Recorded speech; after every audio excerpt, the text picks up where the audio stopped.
but anyway, let me hand off to Bob. Bob, did you have any announcements for the club you wanted to make? Sure. Can you hear me all right? Sure can. Sure. Good. Well, good evening, everyone. Just a few brief. Hi, Tom. A few brief comments. I've been working closely with the directors and other interested folks to plan our next show on March 5th, NEVEE 6. We had a meeting about a month ago, and we have another meeting next week, Thursday. And thank you, John, for hosting that. I'm not going to go into much detail here, just to encourage you all to attend. On the groups IO, we've gotten feedback about advertising, and I know that Carl Nord updated some of his ads on Craigslist. I updated mine. We included the term flea market in the title. Someone suggested we add a list of manufacturers, which we did, and then got more feedback about adding more manufacturers, which I don't think we've done. So we tried to adjust that a little bit. What else is happening? I think one of the key things for the sellers is that the site will be available at 6 a.m. As you know, we can't, sellers can't come in the night before like we did at the Marriott. So we'll be opening at 6 a.m. That's confirmed with Castleton. And so for sellers who need a little extra time to set up from 6 to 8, we'll be able to do that. And we have I've been working with the directors offline over the last couple of weeks with emails and phone calls, and our next meeting is next week, Thursday. So if that's about all I've got to say, and encourage you all to attend, either as sellers or certainly come as buyers, or just come to look. Thank you. Thanks, Bob. Yeah, no, definitely. You know, there's a good opportunity to commiserate with your fellow club members, if nothing else. But there's always bound to be something interesting at the show. And of course, I will. For those of you who there I go again. For those of you who can't make the meeting for any the meets for any reason, I will be taking photos and planning on a video as well. But I'll be working on that. But we'll certainly do the still photo during our Zoom meetings in March for surely. But yes, great. Well then, I guess we'll move on to the main topics for this evening. Is that Greg is going to kindly narrate some photos that were taken at the recent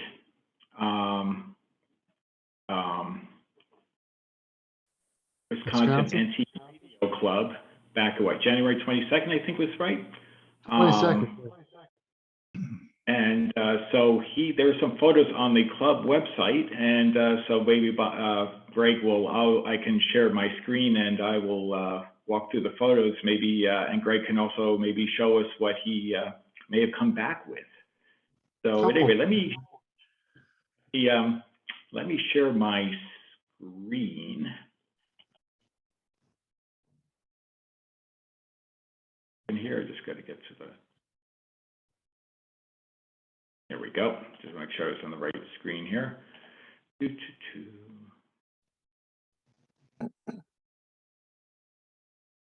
Okay. Can everyone see that? Well, first let me fix myself here. This video thing is getting out of hand. Well, you know, I'm going to turn my video off because no one really needs to see me right at this point. But at any rate, can everyone see this okay? Yes. Looks good, John. Great. Well, then I think we're first to talk about here is we have this really nice Admiral. The Beetle, yeah. He had a good price on that. I think he wanted $225 or $250 for it. Whoa. Yeah. That's not commonly seen either. No? Oh, there you go. It's a nice, you see it's called the Aeroscope. I like that name. Yeah, it had that antenna on the back that kind of stuck out. They call it an aeroscope. And I don't think he had it restored, just he had cleaned up real nice, but I guess he had a good price on Yeah, I'm not Strange supposed that to look like that. usually returns back to its normal point. Let me back to that. There's some weirdness is probably contributed by Zoom about returning the window back to its standard size when you click back, it's not returning completely. But what a nice looking radio. It's in great condition.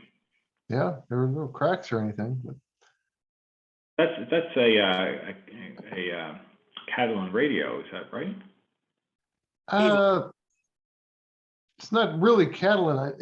They No, call it a it's beetle not. because, The beetle plastic, yeah. yeah, Oh, well, just because it has Like that a swirl in it. Plascon beetle. Right. It's supposed to look like that? The cabinet is like in really nice condition for a Beetle radio. The ones I usually see have a lot of small imperfections in it. If you look at the swirl on there, I spent 30 years in injection molding. And when they used to injection mold these cabinets, they used a plunger. Same thing went for the Callan radios. But the Beetle was a different, now I'm not a polymer chemist, so I can't tell you why, but like where the darker areas are, that's where the flaws showed up. And I think it's because of like maybe overheated plastic or being what's called a thermoset resin, it basically mixes the plastic under temperature. They just never really, after time, they just never held up very, very well. So this is in remarkably nice condition. So I think that I have to be in agreement. I think that radio is well worth the money if somebody was really interested in having that. Just for the cabinet, I mean, it's really in good shape. Right. Well, a lot of them had the heat cracks too. They're very common. Yeah, that's part of it, you know. Bob, I You'd have would heat really cracks love, up on top of the output tube or the rectifier. And Right. or you'd see it sort of melting a little bit. And like Bobby says, you know, that you'd have all sorts of fissures in it that Mhm. you wouldn't expect to have in another radio, but they'd have it in there. But it's something you accept, so long as it's not right across the face of it. Right. Robert, I would really love to have you tell us about your experience with that molding. I think it's a really important topic. Would you consider doing a little presentation or some I pictures? think it would be boring, but I could. It would not be boring. Yeah, it kind of comes along with the history of plastics and injection molding. And, you know, just briefly, I went to a junior college, and to support myself, I worked for Mattel Toys, if you remember Barbie and Hot Wheels cars. And we even had a video game system called Intellivision. Well, I was molding all that stuff, and I was fortunate to kind of work my way up the ranks and become a supervisor after a little after a year. But I also was studying on the side and learning, you know, the engineering and stuff behind it, because I wanted to learn more about it. I kind of was really good at turning wrenches and learning quickly. So for me to advance through the ranks over there, it wasn't hard for me to do. But you know, the stuff they have now is done through what they call reciprocating screw type machine. This was just a plunger, so it would just, you know, open up a shut off valve and then open it up and just hammer that plastic into a mold. And that's how you would get the swirling and all that. And it was just never mixed very well when the plastic was actually entering a heated barrel. So that's really all there is to that. Well, what about the heat of the mold and how you get it to release? Do you have to warm the mold or anything like that? And how do you get it to release? Well, what happens is that I'll try to make this non-technical and quick as possible. What happens is after the plastic's injected into the mold, the injection mold actually has water jackets that you can either heat or cool the mold with. And in something like this, it was probably, I'm going to speculate and say that the water temperature was probably around 80, 90 degrees. It wasn't real cold. And then when the mold would open up, it would usually stay to the moving side of the clamp mechanism. And then once it would reach the full open position, pins are inside the mold that would actually go to certain areas within the part and push the part off the core, so to speak, and it would just drop down into a chute. So that's how the whole thing gets going. Oh, interesting. Yeah. So you're saying the swirling is due to like the amount of mixing or their lack thereof to actually. It's actually the lack thereof. Yeah, interesting. And you got the effect you got. It was actually, I guess It was the amount really of mix. funny because the company that I worked for was a Japanese machine tool company, and they made the machines. So I got involved with the molding, I got involved with automation, I got involved with all kinds of different things. I did this for just about 30 years. Wow. It's ironic. The last job I had, though, I actually used my degree for. I worked, but I'm not going to bore you with that. What happened is that the companies that would make cosmetics, for like ladies, like if you had a compact that opened up and everything, once they went to a reciprocating screw, it would mix that plastic up so well that you just didn't get any of this nice little decorative striping and stuff when it got injected into the part. So what they did was they went to a different design of the front of the feed screw. And what they used to have is like a 3-piece, what they call a check ring or check valve. And what would happen is as it started to inject it, a valve that would actually slide back, hit a ring, seat it, and would hold that plastic and push it into a mold. But because of the flights and everything, they had a screw that had just only a couple flights on it. So it would mix it very, very hardly any. And then instead of that 3-piece check, you had just this like a torpedo that actually pushed it into the mold. So that ladies' compacts and things that had to have that decorative swirl on it would have that. So the company that I worked for actually designed that as well. Interesting. I guess it was the case where no swirl was the same if you put out 2 compacts from the same source. Yeah. Are those every, the original and knobs? if you had multiple cavity molds, every part would look different. Yeah. Just nothing, no two would ever be the same. Are those the original knobs, or would they have had a swirl in them too? No, I think those are straight injection molded, one color knobs. Right. Mhm. Interesting. Wow, look at that. So a little more interesting background that I didn't realize. I thought it I was wish I really knew more about how they, I would love to know the equipment they were using when they were molding. I have an idea of what they were using, but what the designers, we had designers that were designing some of these radios. That Eames was a big designer. He designed appliances and cars and things like that. And there was other designers to get what they were trying to look for, back then. But that was the technology of injection molding at that time. Mhm. interesting. So, Bob, is this, are we looking at a sandwich essentially in which one side of the mold is, let's say, the outside of this cabinet, and then is there a back plate kind of thing, and the plastic's going in between, and squishing out between these two? When the injection molding machine, the mold closes, all right, it clamps and then goes under several tons to hold it closed. Whoa. So what you have is you've created a void, so to speak. There's just a gap of air in there. And then on the very edges of the mold, there's what they call a vent. And it's just basically just very, very thin cuts of the metal so that when the plastic is being injected, you vent the air out of the mold so that plastic can spread all over the place. Now, as you look at the radio, the part that's facing us, that's what you're seeing is like the reverse side of the stationary side or the cavity. When the mold opens up, the core is actually molding the inside part of that radio. So that mold opens up, and then, like I was saying, those pins will then come out after the mold, after the part is cooled, and those pins come out and actually eject the piece off the mold. Just one piece of history that I can share with you guys is that there's a town in Massachusetts called Lowminster. And that is literally the birthplace of injection molding. Mr. So if you go to your favorite search engine, Google, whatever, you type in the words Lowminster, Mass, and then the word plastics, you'll see all the starters and the people that were instrumental in getting the stuff going and all that. Thank you very much for this. I think it's fascinating. We've all been buying and selling and fixing all these radios. I never knew what it took to make one of those cabinets. If you, Trust if me, you can the ever whole think thing- of, make a talk for us, and do you have any pictures at all tucked away that would show this stuff? I probably have to dig something out, or I could probably find some stuff on the web.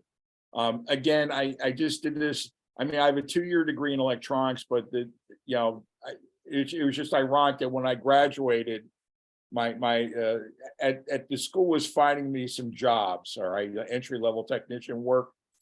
And I was making more than double. By the time I graduated, I was making more than double of what the minimum wage was back in 1978. So, it just I just stayed with it because I knew it, I liked it, and I did okay. I mean, I even got to travel to Japan in 1991. So it's all because of that. And then my last job was I worked for a biotech company where I did use my electronics degree, and I was working on ventilators. Remember when COVID broke out and everybody wanted a ventilator? Oh, yeah. Well, I was working on ventilators for this biotech company. So that was my last job before I retired. Were you molding the mouthpiece? I'm sorry? Were you doing injection molding of the plastic and the ventilators, the mouthpiece and stuff? No. I was servicing the ventilators themselves. Yeah, I know exactly what you're talking about, Bob. I spent about 10 years in tool and die. Tool and die, and worked for a mold injection place and built molds, and they're called ejector pins. Goddamn radio, they Up get the- 59. Up the part out of the mold. Go. We made all kinds of stuff for medical supplies, those little things you put on your finger when they check your vitals. We made those Yes. things. Mhm. And, I worked for a contract manufacturer of surgical devices for 8 years. mhm. So that was kind of how I transitioned into medical, and I got the job working on the ventilators. So, but that's how this radio came to be. I didn't mean to bore everybody with boring plastic things for now, but that's how that case got made. Mhm. Really interesting. We take sort of these things for granted, never really thought about the actual behind the scenes process. So actually it's quite illuminating, Bob. Yeah, I used to have friends that would play Trivial Pursuit with me and my wife, and they stopped after about 2 years because I have this wealth of useless knowledge up here. I may not look too bright, but I know a lot. That makes me dangerous. There is.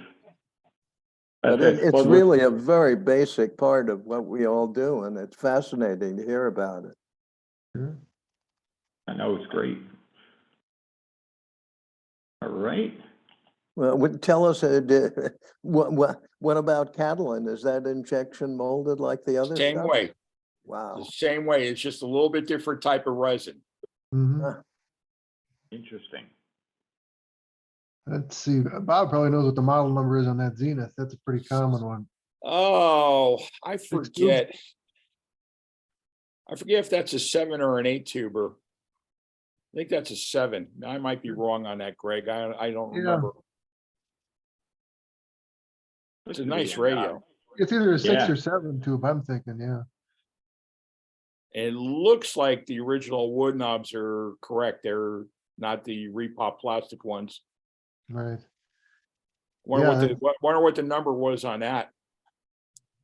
I think you wanted like 175 if I remember right. Oh, that's a bargain for that radio. Yeah. That's It's a sweet. nice condition. I mean, even the grill cloth, a little dirty, but otherwise, in good condition. Yeah, I think it was just cleaned up. Again, I don't think it was restored and working or anything, but it's a nice example. Yeah, Yep. no, it sure would.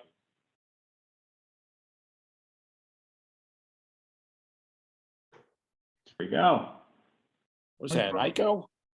Ico, That's an yeah. ICO. There are a lot of parts, meters and things there. That's nice. Nice big Yeah. meter for us blind guys. No, I have that one. I restored it and I changed the Amphenol to a TNB and I'm sorry, BNC, and when the needle comes over, you can feel the breeze. That's how big it is. You swat flies with that thing, huh? That's funny. Oh, those no, are that's cool. needles, yeah, photograph needles. Oh, yes. It's really nice. An original, looks like the original container box for it. Yeah. Yeah, this meat featured a lot more parts and trinkets and things like that than it did radios, but some interesting stuff there.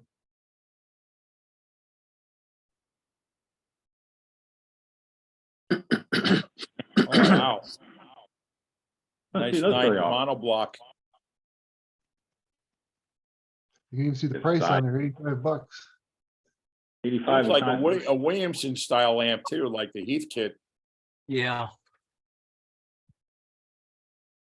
What's still left of it?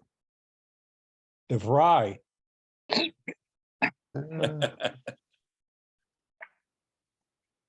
Sure Looks what like that it might was. be an amp. I think I saw a tone. Yeah, tone volume. Okay. Volume, yeah. Sound silent. Boy, I'd like to have that switch on a couple people. Because you all know that was a school. Yeah. Oh, right. I've said, remember the commercials. The Yeah, in my Vrytech. high school, we had DeVry scopes. Mm-hmm. Interesting. Both of these, you don't see these devices, you don't see that often.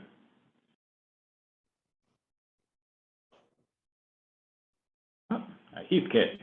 Ah, the classic. Yeah, they always turn up there. Looks to be in fine shape.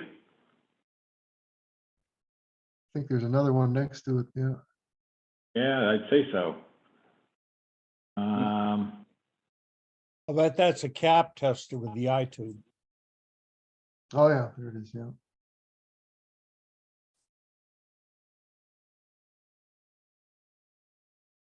Looks that way. Gee, the capacitors come with it? I think so. And they're all leaky. All leaky, yeah.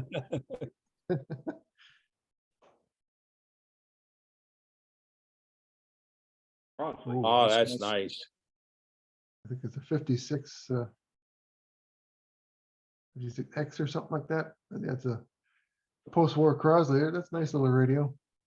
I love that the lucite handle is intact. Right. Yeah. That clear love it. lucite handle. That makes that radio pop.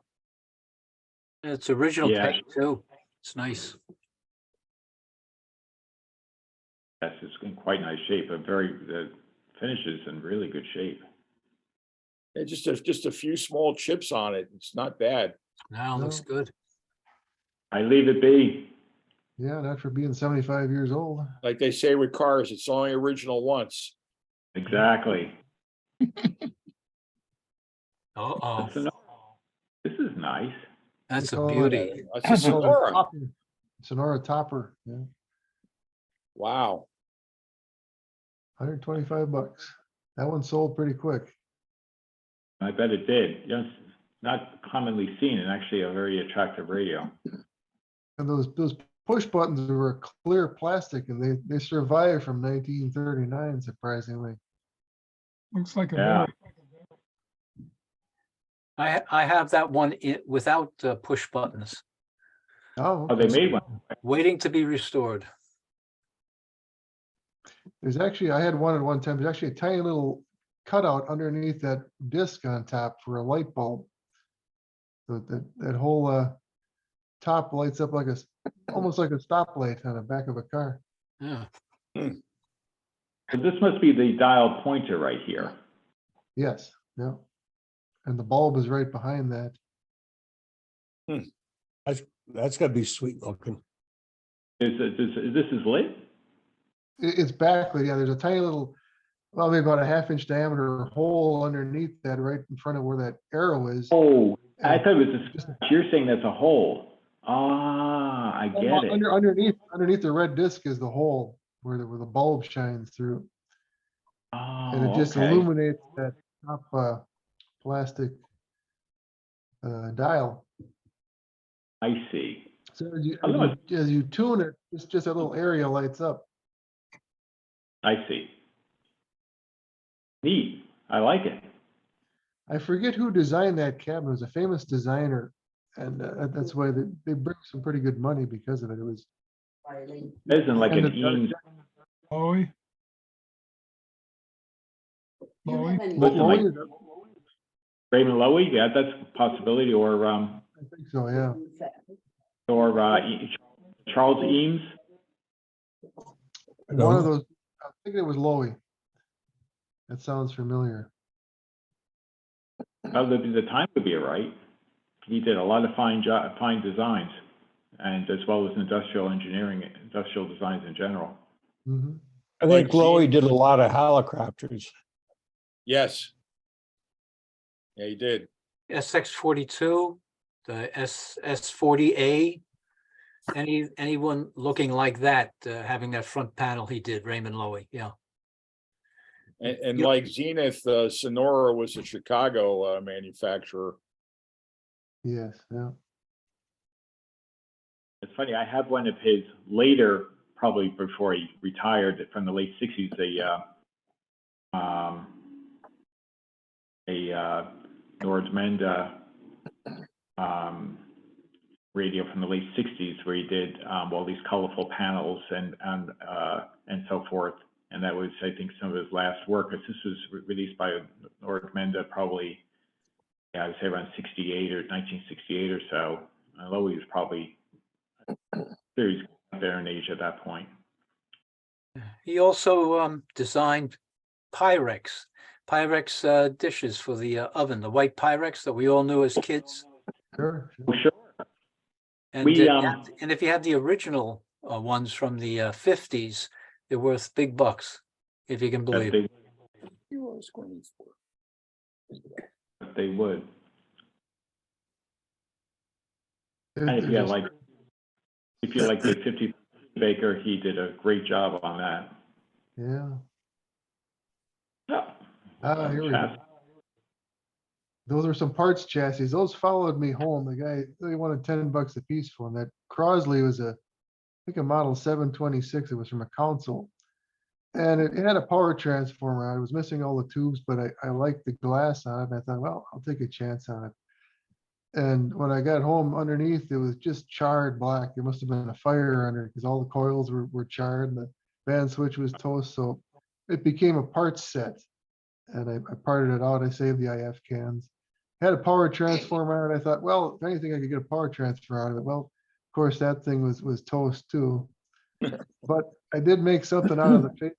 I'll show you when we get done with the pictures what became of that radio.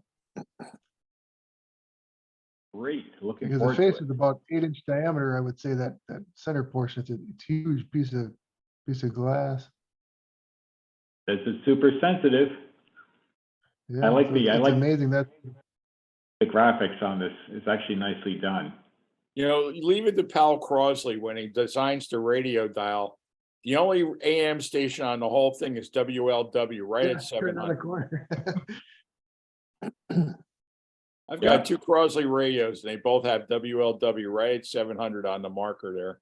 Mhm. Great branding, great marketing. Yeah, that was That's the My right. Pillow of the 30s, man. Not sure what is that one, Greg? The other one. I think it might have been a simplex. Was that what that Simplex. is? Yeah. Interesting. Hmm. That's not all that common. No. No, it had about 7 or 8 tubes. It was probably from a console. This guy must have been cleaning out. He had a bunch of chassis like that. That was a good size, it's a good size face on this Crosley. Yeah, like I say, that the round portion, I'm gonna say is 7 or 8 inches in diameter. It was huge, and I'm surprised that it survived, being out in the open like that. You think you must have had it stored in a good place because it's very fragile, of course. That would make a really cool clock dial with maybe some low voltage DC lights behind it just to light it up. Well, that's actually what became of it.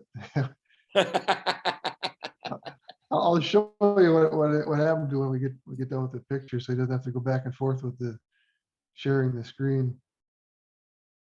Sure, we'll make sure you do that after, I'm dying to see it. Oh, what do we got here? Audio oscillator. The oscillator. Uh-huh. ES 382, I think it's 382, CU.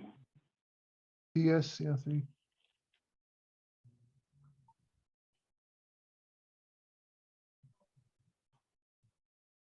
So it's a goodies here. A lot of parts. yeah. man. How much was that a radio, general radio power supply selling for down in the lower left? I don't think there's a price on it. A lot of these guys. General they didn't- radio, yeah. Yeah. A lot of the vendors didn't even have prices on their stuff. They just, you ask them, and then they tell you. Yeah. That's a Grundig. Yeah, And it's a US, it's a Grundig Majestic, so you know it's a US import, export to US. yeah, that was actually in very nice condition. The cabinet was like, Yeah, it's in pretty good shape. It's in pretty darn good shape. It doesn't look like it needs too much.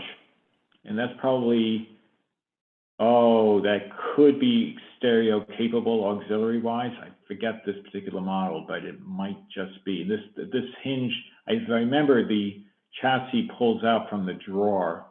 And so, it's sitting like around a 30 or 45 degree angle.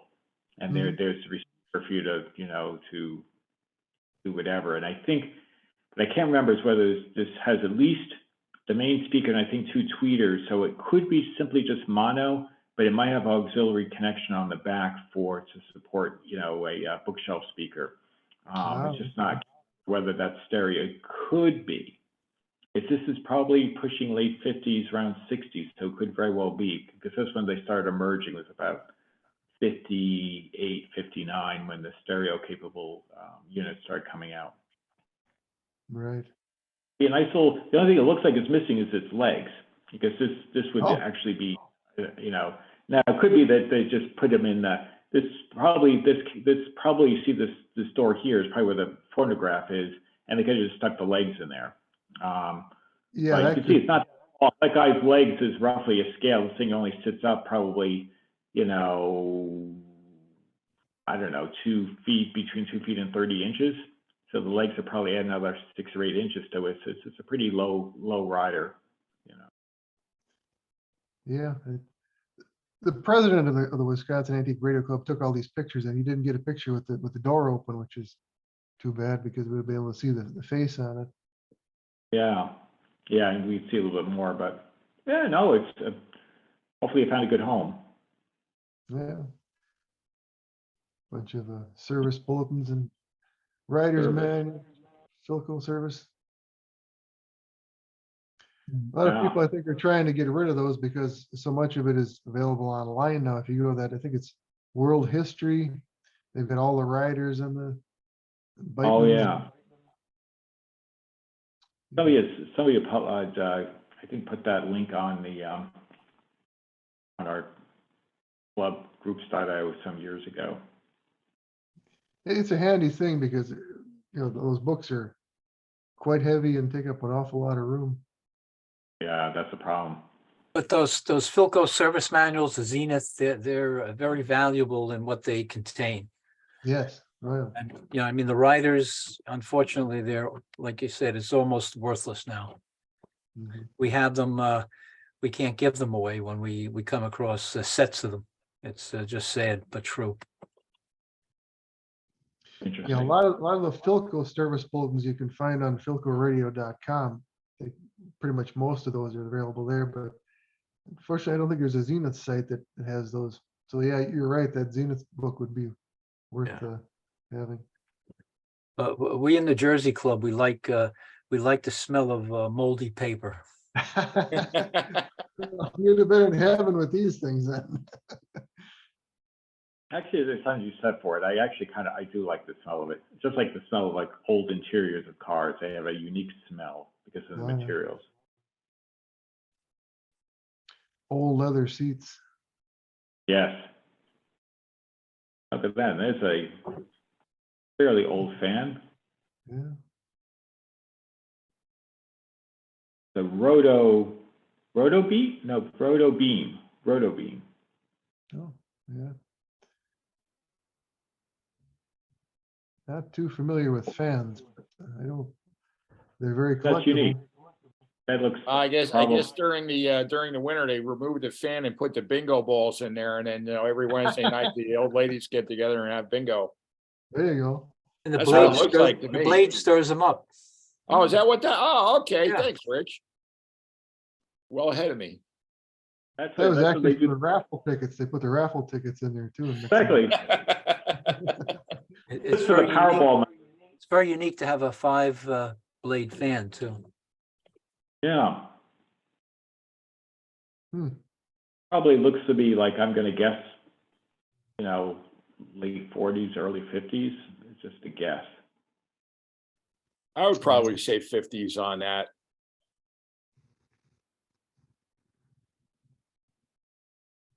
Could be. Speaking, we got another look at the fan. Yeah, he's got another one there. Hey, This it's is remarkable. Emerson portable. There's a 4-blade fan. Yeah. It's a strange looking telephone. Yeah,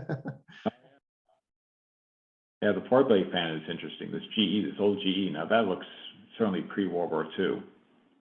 Yeah, that is. Yeah, but they screwed it up painting the I don't know, maybe the fans were, I don't know. No, I don't know.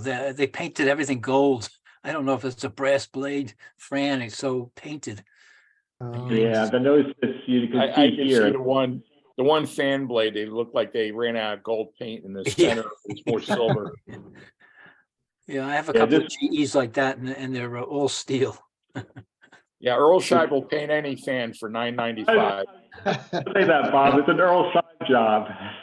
Yeah, they had to have one blade with a different color, otherwise you couldn't tell whether it was turning. Oh, Or he only had $7.95 and he could only have 2 blades painted. that's right. I actually had a car painted by Earl Scheib one time, and it was ugly when it got done.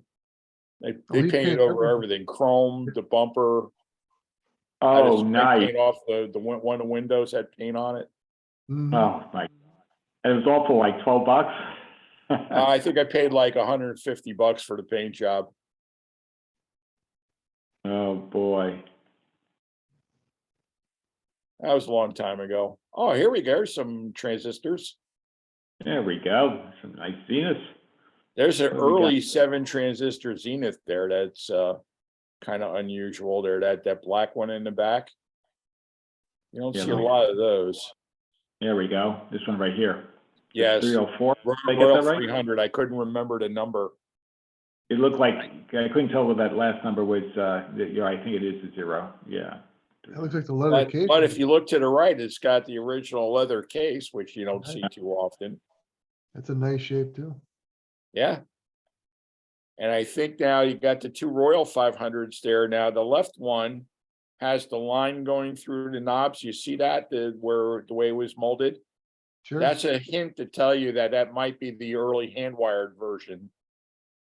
This Where one they here? did point-to-point wiring on the circuit board. Okay. So that's an early one there. And I think the one to the right of that's just a 7 transistor one, regular one. So that's a 55 and a 56 Zenith there. Interesting. Yeah, I've got a couple sitting around here. Oh, and then you've got this Zenith to the right, this and the other maroon one with the I forget the model number of that. Do you know that model number on that one, Greg? Not offhand, I don't know, but it's Yeah. certainly in nice shape. It's a Yeah. it's a pretty radio. You got the little, what is that, Radio Shack? It looks almost like a Sony radio there. That's Radio Shack for sure. Yeah. Oh, DX375, that was actually a pretty popular radio back in the day. back in the 80s. Yeah, I gotta say, this must be like mid-80s, I'm guessing. Yep. And then the thing to the left there, what is that? That orange. Uh, Can you zoom on that a little bit? There we go. Yeah, Oh, it's There a we go. candle. Candle A transistor, okay. Huh. And that must be the box for it right behind it. Sure. How you like Yeah. that? Yep, Candle Family Radio. $45, it looks like, if I read this correctly. Is that Yeah. right? Yeah, yes. 45. Doesn't seem like a too unreasonable price, given the condition and the completeness. No, not at all. Not at all. Really nice. Especially that the full color is collection. coral, yeah. Oh, that's right, yes. Thank you, Rich. There might be a price tag on the one in the back that, standing up where it's got the leather case next to it.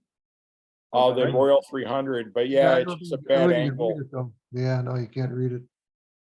Yeah, but you're right, I think you're right, there's a sticker there.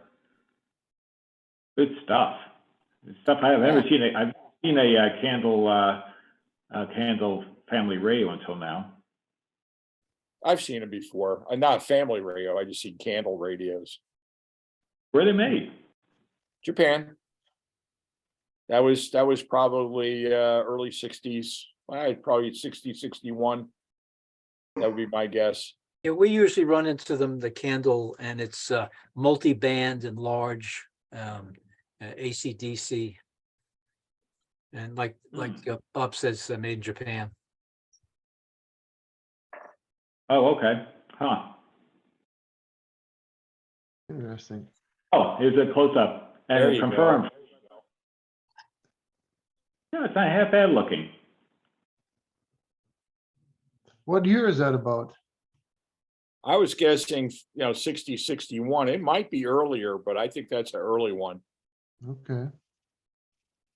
I kind of like that clear piece that it actually shows the whole knob inside the radio. That's kind of cool looking. Yeah, The reverse painted dial, yeah. Yeah. yeah. Yeah, I don't think that's bad. I think it's actually pretty cool.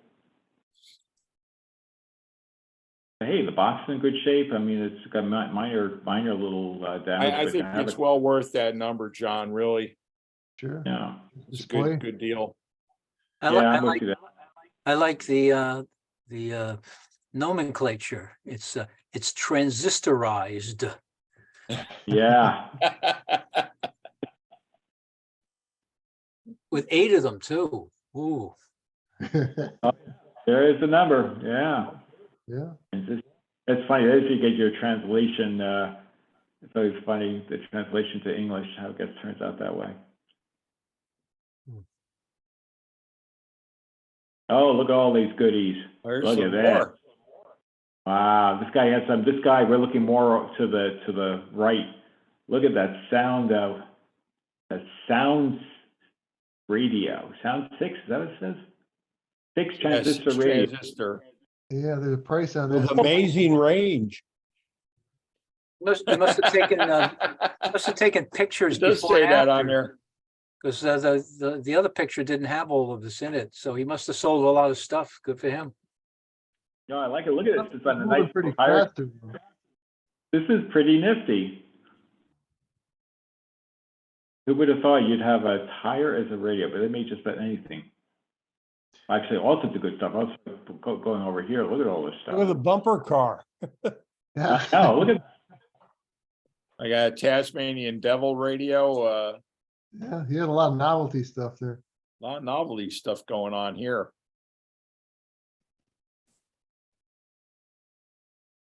a national early. It's an Panasonic. early Panasonic. There's a Westinghouse, and I'm not really sure what that is. I want to say Yeah. it looks like a Channel Master, but probably not. Mm. And it's real small, yeah. Yeah. Yeah. There was a Awesome. fellow at one of our meets, I think it went back to the 30s. There was a Goodyear tire radio. And he wanted like $1,500 for it. It actually had a rubber tire around and it was sitting in a kind of a stand like that. It was quite a bit bigger than that. I had never Really? seen one of those before. It was They used actually to real have a- rubber. It was real rubber, yeah. Wow. I can see why that cost some money. I've seen, I think a BF Goodrich tire that Oh, might have been my BF friend said Goodrich, that came with, that you could get from the World's Fair in '64. I think you're right, yeah. The strange thing, horn speaker in the back, gramophone, it says on it, it's a retro something or other.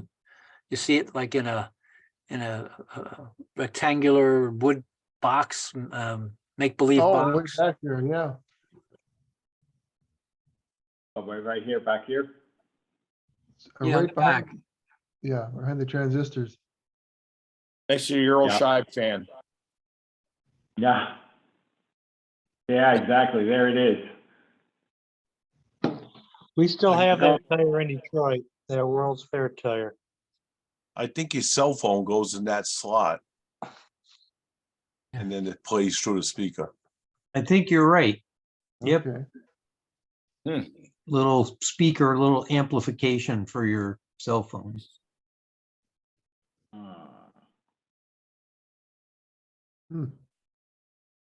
Good stuff here. And what are these radios way over here? We got, that's an airline? Is that an airline? Is that right? No. Maybe. Yeah, Yeah, I think you're right, John. good eye. And after this, now these two I don't recognize. These two over here. This would be everyone's best guess at this point. I think the taller red one is a Zenith. I think. The smaller one to the left of that, I can't quite make it out, and I'm not recognizing it. Yeah. The tall red one looks like a Zenith Royal 50, Mhm. which one of the little smaller 8 transistor radios. I like the fact that the little brown one has the little carrying case for the earphone with it still. Yes, Oh, yeah. Oh, yeah. Oh, the yeah. Sanyo Channel Masters used to do that. Yep. I still have my, I think of what model it is. I'll think of it later. That has a original leather with the original earpiece. They had a nice little pocket, right in the back here. So if I point to this, you would lift up, and there was like a little storage place for your earpiece. Okay. Oh, here we go. And yes, we got an airline. We got even better pictures here. Zenith and And a a Zenith. Oh, it was a Royal 50. GM GM Sportsman? Sportsman, I think. Sportsman, yeah. Yeah. Never heard of Transistor that. 6. Okay. Interesting. That's as in GM's and General Motors. Don't know. Hmm. General merchandise. Yeah, maybe. Probably- It was easier to put GM on it than it was to put transconductum.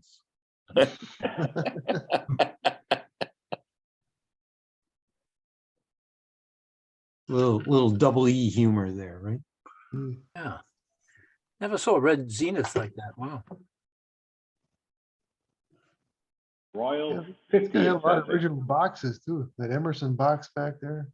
That's Yeah, I see general The merchandise. All-American 5. 555. I know what that fine. looks like, but I guess it's in the box, or maybe it's just the box. I don't know. I'm not sure. It's made in Japan.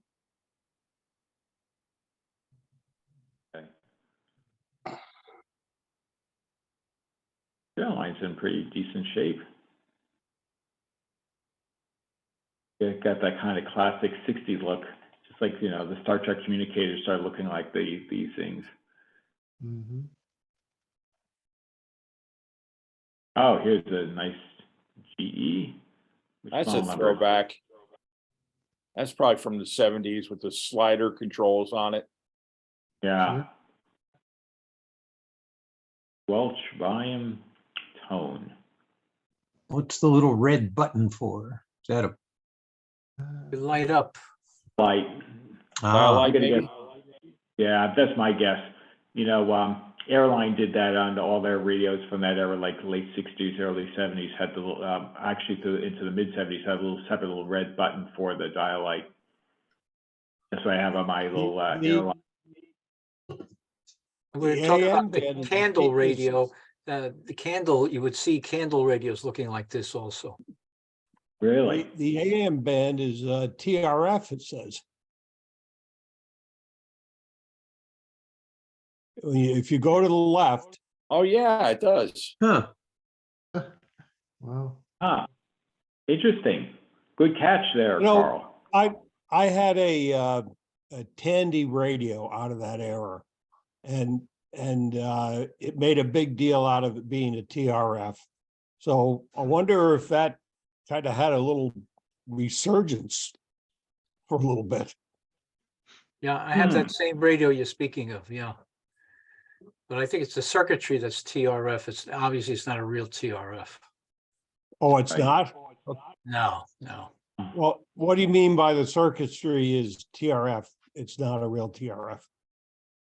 Well, how could you get a TRF in something that size? Three really small capacitors, three Japanese inductors. fingers. Yeah, three ferrite inductors and three caps. That's what I'm thinking. When I opened up mine, it was nothing like that. Okay, all right, well, it may have had a different meaning at that time. Sure. Tuned radio frequency. There's an Airline. Oh, that's an Airline. Interesting grill cloth pattern. Or is Yeah, I that think staining? yeah. Yeah, I think it's stain. That was just remnants of the murder scene. Blood spattering there. They didn't clean it off though. The cops took the DNA off of that. Yeah. This will be some future, Law and Order. Yeah, the CSI model. Of course, the only thing the radio does to play is the jingle from Law and Order. Yeah. Ta-da! That's right. Hey, Oh, talk boy. amongst yourselves. I have to step away for 30 seconds. I'll just leave it on this picture for a moment. Be right back. It's Atwater Cares at the model 82 or 84 in the middle. That's what I was thinking. Yeah. I am clueless though as to the first radio and the third radio. Yeah, I'm not even, we'll have to wait till he comes back to zoom in on it. As long as we're taking a break, folks, can somebody hear me? Yep. Yes. Okay, good. Let me ask, did I understand that there's going to be pictures shown of the recent Arizona Antique Radio Club? I thought I read that in the intro to the meeting. Yeah, I probably have to ask John that. He's manning the Okay, controls. While we have this break here, does anyone collect general radio test instruments? I've got a good. Not anymore. I used to. They're beautiful. Yeah, I had a GR set up for my audio engineering days of speaker building and crossover design. It was a chain driven like graphic level recorder with a paper and strip chart and a log scale 20 hertz to 20 kilohertz Yeah. frequency generator, and they were tied together with a chain. Nice black crinkle finish. Hmm. And they even made a really neat noise generator. Yep.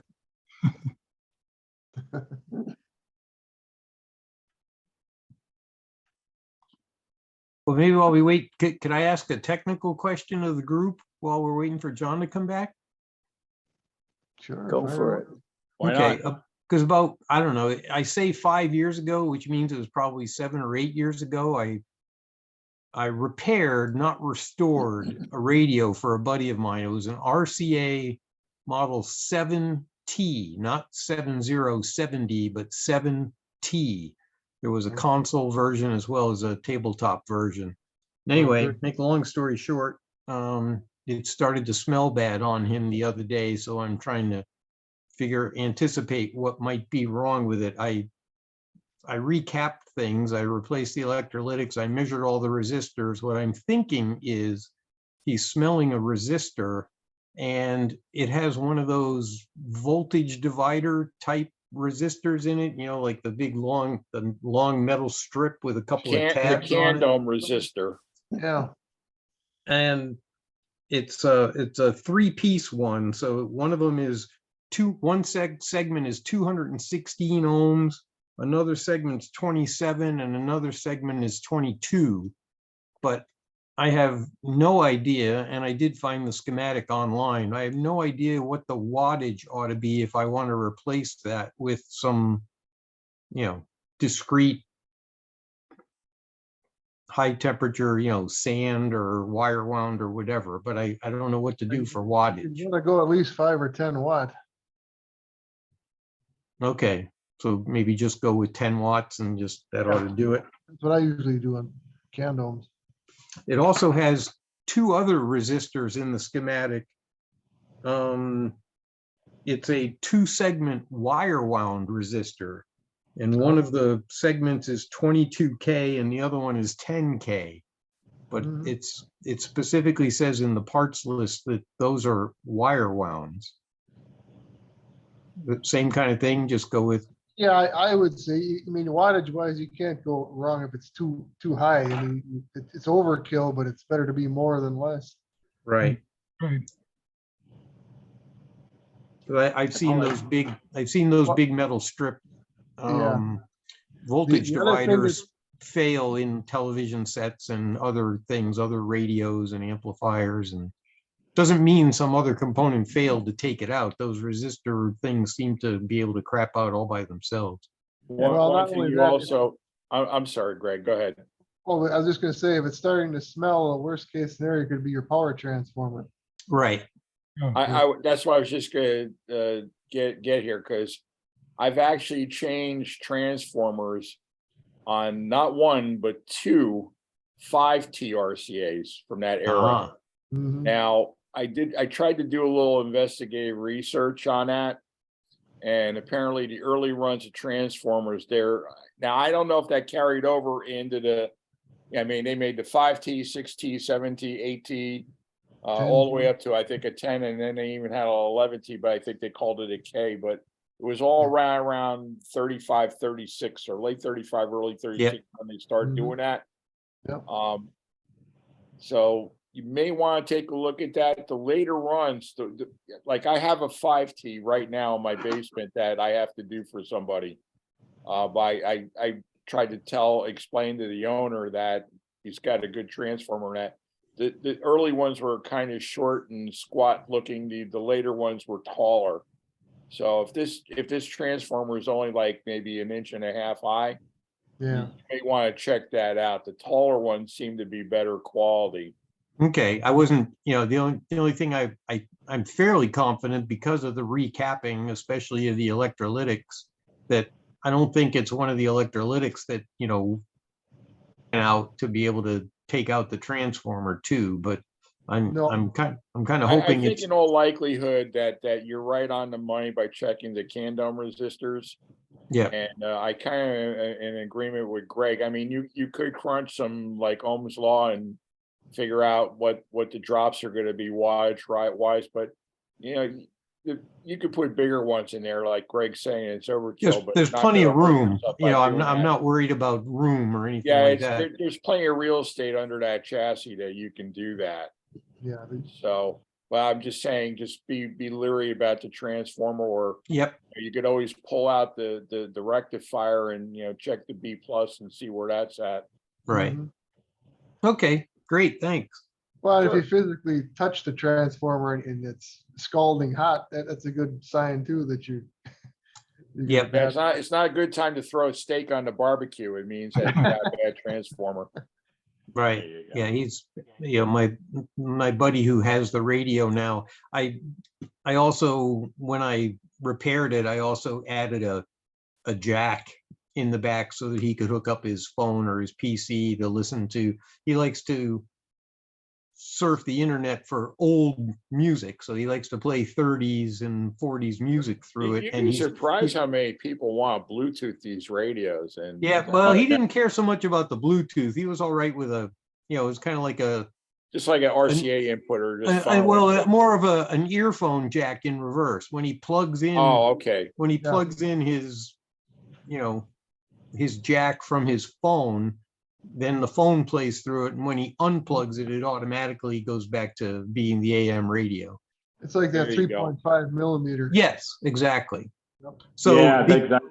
so because of that, you know, he's been using it a ton. He uses it more than I use any of my radios, which, you know, it's a good thing. I mean, I fixed it for somebody who really did want to listen to it all the time, but another 5, 6, 7 years have gone by since and it wasn't, like I said, it wasn't a full restoration. I basically went through it and did the things that I knew could be wrong. I measured all those resistors and they were fine at the time, but they're still the original resistors from the 30s. So Yeah, yeah. I Things like the break. looks of those radios when you change bands. You have the different color arrows. yes, When you Yep. change from one band to the other, you have green, red, and yellow, I think. Mhm. And Yep. it's just really, really cool. I like that. yeah, a lot. it's a nice radio, had nice sound. You know, it's a pretty substantial chassis. Like I said, there's a console version of it, but then there's also the tabletop version. It's basically the same chassis. So it's Yeah. Yeah, they made them in Tombstone and console. yeah, so it's pretty robust, and you know, I That just mountain Yeah, in our Haiku? RCA stuff was well built. RCA and Zenith, and Atwater Kent pretty much, except for the transformer Atwater Kent, but that's no fault of their own. It's just that the line voltage when those radios were made was probably like 108, 110 volts. So you go to put 122 volts in one of them transformers, it doesn't like it very much. well, it just After means a while, means the current draw goes down, right? So All right. All right, Hey, we I'm got sorry, John back? Okay, I good. made the mistake of having a cup of tea about 30 minutes before the meeting, and it just caught up with me. That's okay. I got my question answered, so we entertained ourselves for a little bit. Oh, no, it worked out fine. I just, the timing was like, usually I never have to need a quick bio break, but once in a great while, I made that mistake. yeah, the dancer popped out of the cake and the Budweiser truck just left. Yeah. Whoop. Oh, look who we Oh, have there's a here. General Lee Electric. Yep. Yeah. Yeah, I had one of those in a chair side. yes. Oh, that's a rare radio then. Oh, don't tell me that, chair because side. I flipped it. I got rid of it because I wasn't listening to it very much. It Oh. was in the living room and it was next to my chair. And Those are like, oh. darn nice radios. Yeah, I in have that that era. in my, I have that radio in my collection.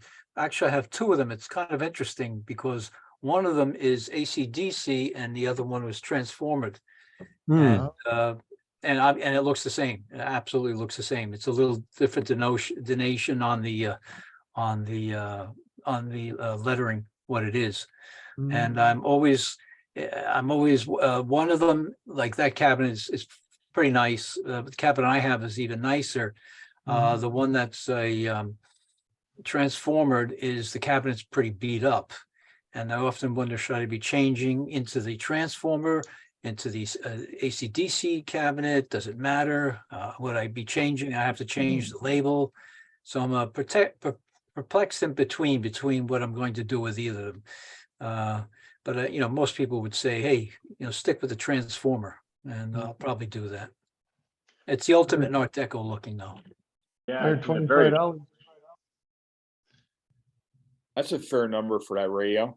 Yeah. how much was it? 125, it says on the 25 tag. it says, yeah. Oh, yeah, there it is. Yeah, that's a very attractive radio. Well, I think I bought my chair side for $40 and then I fixed it and kept it for a while and sold it for 75. Thought I did well. Hey, John, can you go back to the other picture that you're on there? We were trying to figure out what that radio was on the end, the one right before this one. There we go. One The here. one on the right side. Oh, right side? Yeah. I don't know Let's if see the here. tag's visible down below. Boy, that's it. I'm at maximum zoom. Does it go down any further? Maybe the tag shows. Yeah, is there anything on the tag? Airline. Airline. Right. 62. Ah, 125 as well for this. okay. 62-103. Ooh, actually, it's a nice looking radio and the cabinet looks in pretty reasonable shape. Yeah. That's a Good cleanup will go a long way. What's early that? Montgomery Ward. Oh, Rich is holding up the radio. Yeah, this one is the FD62. Oh, And okay. I believe Let this me, is the AC/DC one. That looks more like a television. yeah, let me, Well, that's a hollow state radio. Yeah. it's a good looking cabinet. Yeah, I love this. It's in my collection. It's an incentive to maybe fix the chassis, don't you think? There you go. Absolutely, yeah. Go back to where, there we go. What's that instrument on the left? That was general radio, I think it said. It's got that look. That's what the tag says on there. Yep, it says, Oh, it's a Kennedy. Yeah, it's Kennedy knobs on it. Yep, Kennedy I too. said it. Wow. It's 225? Yep. I read somewhere that part of Kennedy's marketing strategy was to put as many controls on the radio to appeal to the man, because only he could be smart enough and capable enough to tune the radio. Yeah. That's Everybody's interesting. afraid to comment on that, Carl. Yeah, I it's, know, I get that. But I mean, you look at most Kennedy radios and they got a knob for everything. Oh, yeah. How many of them are actually connected to anything? Hey, Paul, he knows. Hey, what does this do? It's got to be important. Funny. Oh, now what do we have here? Let's see. Stuart Warner. Strongberg They were- Carlson. I was gonna say, it's got that, the face looks a lot like my Stromberg Carlson, but Stromberg, yep. No, no, you know what? I think that's Stuart Warner. yeah, that's Warner, Stuart Warner. yep, Stuart Warner. Okay. Oh. I wish I could Actually, see it's the back of that thing. Some of the Stuart Warners were they were slug tuned. Oh, yeah, that's I'm definitely. not a big fan of slug tuning on AM. No. I prefer the bread slicer. Mm-hmm. Well, it's like a car radio in a box. Exactly. That's the backside of that. Well, that's the Atwater back truck. of the airline and the Atwater. Right. You got the schematics there. Mm. Always useful. Yeah, the Atwater's always airline. had those exposed coils in the back. Yeah, Those may be liquid electrolytics in the back on that, one of those sets there, which, with that kind of yeah, light that- greenish, olive greenish tube shields they're famous for. Mm-hmm. Oh, yeah. It's an interesting capacitor. on the left radio, there's at about the 2 o'clock, just behind the power transformer. I think there was maybe liquid filled electrolytic, which I gave think you're right. Yeah. gave me an awful surprise in a face full of electrolyte one time. Mhm. Ooh. Ooh. Good. I almost thought there was Mershon caps on the left side of the chassis behind the. But it must be tube shields. Yeah. Got the classic black electrical tape on the power cord there. Oh, yeah. That's the 200 mile per hour NASCAR tape there. Yep. Yeah. Yeah. Fresh from horrible freight. Must have been Yeah. done by an amateur, because a true professional like me would say, well, I only really need to put tape on one of them. Well, professional would use shrink tubing. Serve tape where you Can't short can. out as long as I've only covered one of them. Funny. Your parts. Caps are us. Yeah, that's Paul. He's Indeed. at every meet. He vends capacitors. Look at that, 10 for $1. That's Look what at his else. drops for $1 a piece, 10 for $1 for electrolytics. Pretty good deal. Wow. They must be leaky. I was gonna say, it all depends on how old they are. Yeah, right. Well, those 10 for $1 ones are only 63 volts. Yeah, that's, yeah. Oh, Yeah, I right. bought some 100 picofarad mica caps for silver mica disease. Yep. 1,000 microfarad at 63 volts. Yep. I often need that.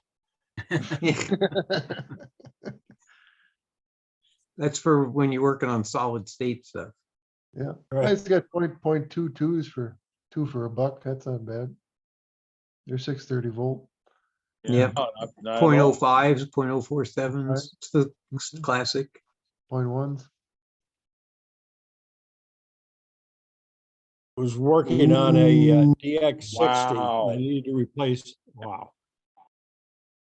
Needed to replace the caps, and I screwed up my order at DigiKey, and they kept blowing out.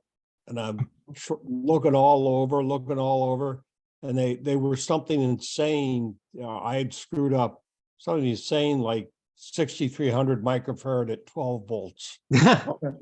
So every time I threw the high voltage on the transmitter, boom. Boy, these are terrible caps, but they were so cheap, I bought a ton of them. Can you zoom in to that name on that label? It looks like it might be there. Roland. Roland? Okay. That's what it looked like. Model. I like how the owner had metal 6L6s on there, Yep. right in front of those 12AX7s. Yep. Tongue saw. Little bias control there. It needs a couple globes.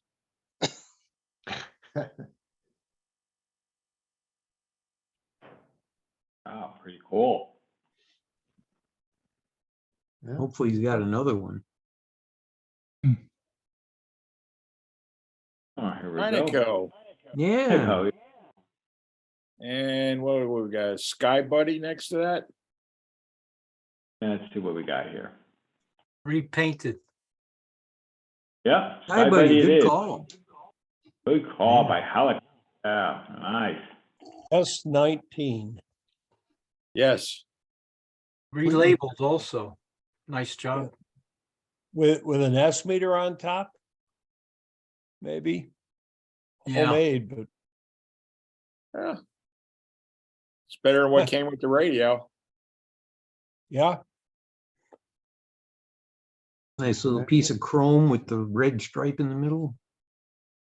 Yeah. That was on a lot of racks. Mhm.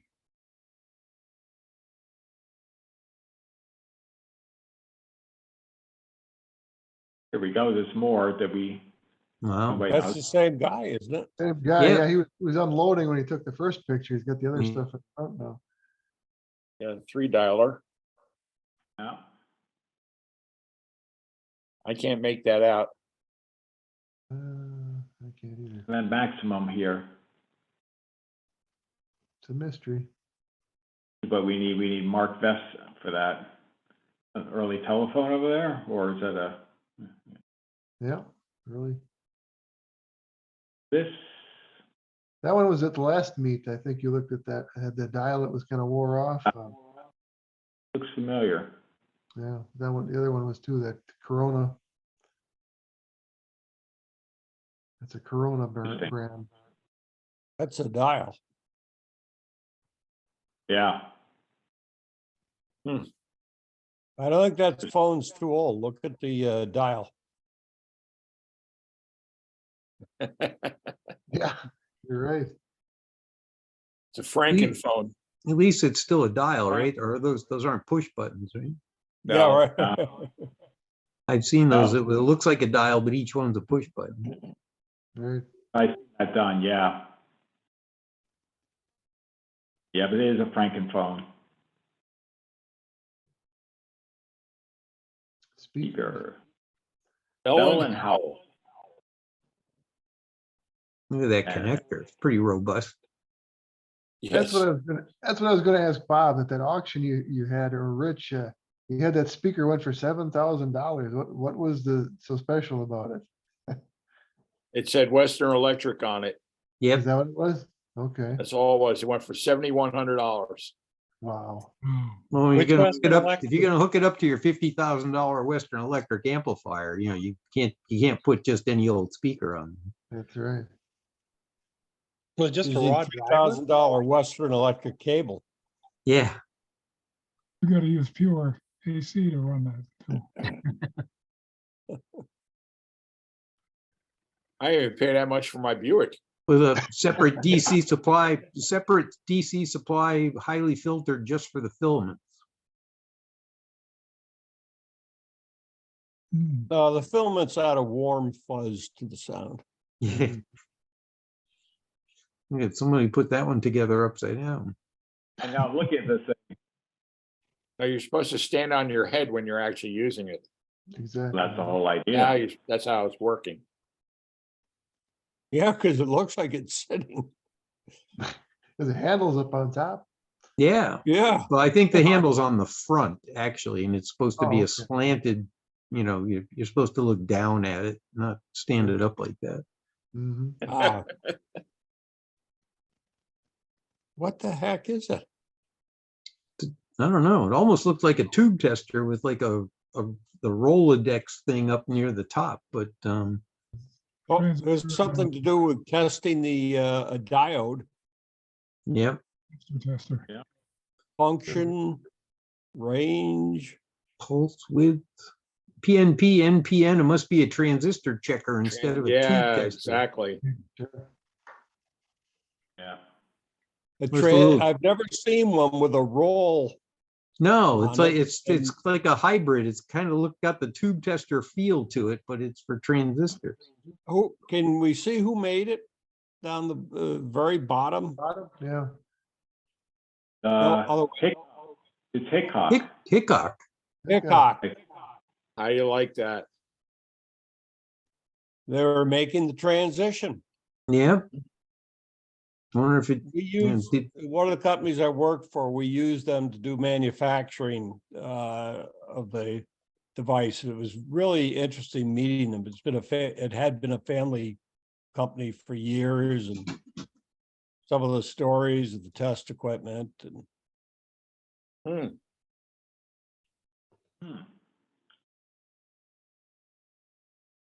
That was kind of a neat sign. It goes back That to the is, early- sure is. I like it. Free That was home demonstration. Probably was about 20 inches tall, I'm gonna say. So it's like I said, the vacuum cleaner salesman going to your door, you had a Majestic salesman going in. And if they had a lug of Majestic set into your house, they had a strong back. Those Yeah, I things- think I'd rather carry a vacuum cleaner. yeah, maybe they That's a tough- did like maybe they did like a Tupperware party. Yeah. Invited all the neighbors. Wow, could you imagine having something like that? I'd be all in. Oh, it's a nice There we looking thing. go. Yeah, you had some Yeah. nice Oh, stuff. there's a hippo. Yeah. Yeah, it's on my bucket list. Stromberg Carlson Robert over here. Carlson. Yeah, Clock radio. that's one of those Philcos set on top of the refrigerator. A night. Nice. What's the other one? The gold one below. Is that like an ICO or something below that? Not Can't sure. I think tell. that's a tuner, I think. Yeah. It's an Yeah. allied. Looks A like what? it says allied in the upper portion. Should know. I'm sure what this radio to the right is. Anyone has it a guess? Might have Not been a sure. fade. Might I've have been a seen it, but Fada. I don't remember what it is. Could it be a Fada? Maybe, that's probably a good guess. Maybe that's what that is, Greg. Could I know I be. looked at it, I can't remember what it was though. Yeah, I'm in the same situation.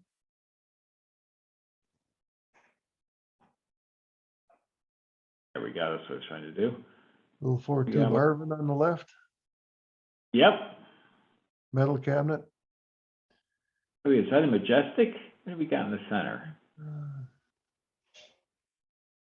not sure. Can't make it out. There's a label there, but I can't make it out. Yeah, I'm looking at Very full- familiar dial face, but I can't make it out. Yeah. I'm just looking, I'm trying to look at the, I think I had a metal cased radio that had a dial face like that. That one might be here. Earl. the right's hard to tell either. Not sure what that is. Huh, Thinking it might be an airline, but I'm not sure. maybe.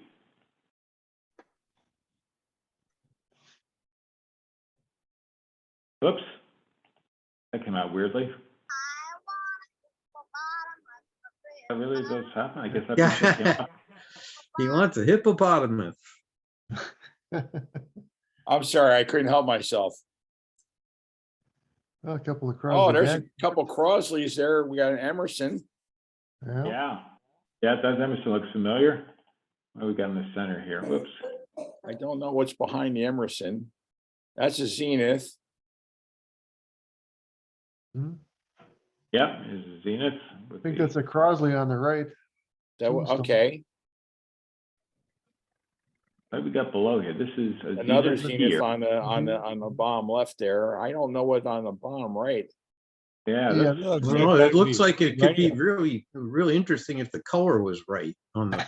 I don't know what happened. yeah, the problem is, see, with this blue, maybe it's white. I don't know what happened to this picture, but it is a very interesting ray. I can't make out who this is, who made Well, this. this vendor did some fancy paint jobs on a radio. You could put stencils on them and It's a rare blue Cablin. It's weird that these are, yeah. does it work brand. if you click your mouse, John? And Yeah, I'm sometimes- wondering that. No, that didn't do it. Right in the middle of the picture. Because usually it happens if you got it highlighted, it'll turn blue. Yeah, I didn't do anything out of the ordinary, because if I flip back, if I go back a few pictures, Yeah, everything's it's good. normal. Okay, So yeah, It's weird. you Oh, must I be know what running out of ink. Yeah,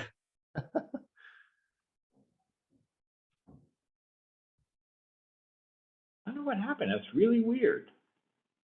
I could try on sharing and see if that's has anything to do with it, because I don't know if it's the No. website. looks like with a Scott in the background there and Yes. Something blue. Yeah, I know. It's weird. Regency. Regency. Look at that. That's down here. Get far enough down. Remote pilot. I've got one of those. Hmm. It's just an AC switch. Oh,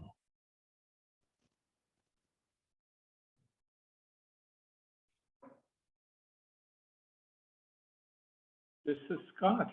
No, it's a no, the Craftsman. one behind it. Oh, okay. I think the Good. one behind it is the Scott. Craftsman 900. Well, son of a gun, is that like a? Oh yeah, you're right.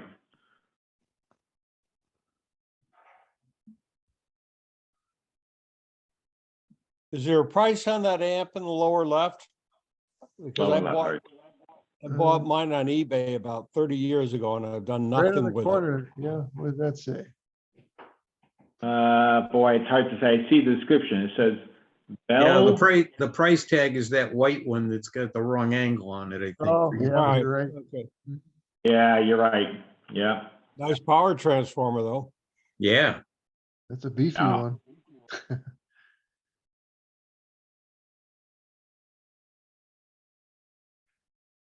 NC 55, I think. 54. Oh, we gotta go 54? 57. 57, okay. Couple of chokes up on top of Mhm. Yeah. Chokes. it. Yeah. And more tubes. They're all plenty of blue too. tubes. Oh, I didn't know Tom went to this one. Owls or us? What was the company that made the blue Articus, all Articus tubes? Yes. Arcturus, Maine, What New was it? Jersey, by the way. Arcturus. Octurus, Arcturus? yes. Okay, thank you. Philco Model 20, baby grand. From this side here. That's the cathedral on the right. The one on the left is an airline with a battery set. Farm Oh, set. okay. So the one in the middle, what do we got? That might be a silver tone. Yeah, silver tone. I think, It's a silver tone, yeah, $85. seems for the case in reasonable money. Looks to be in pretty nice shape.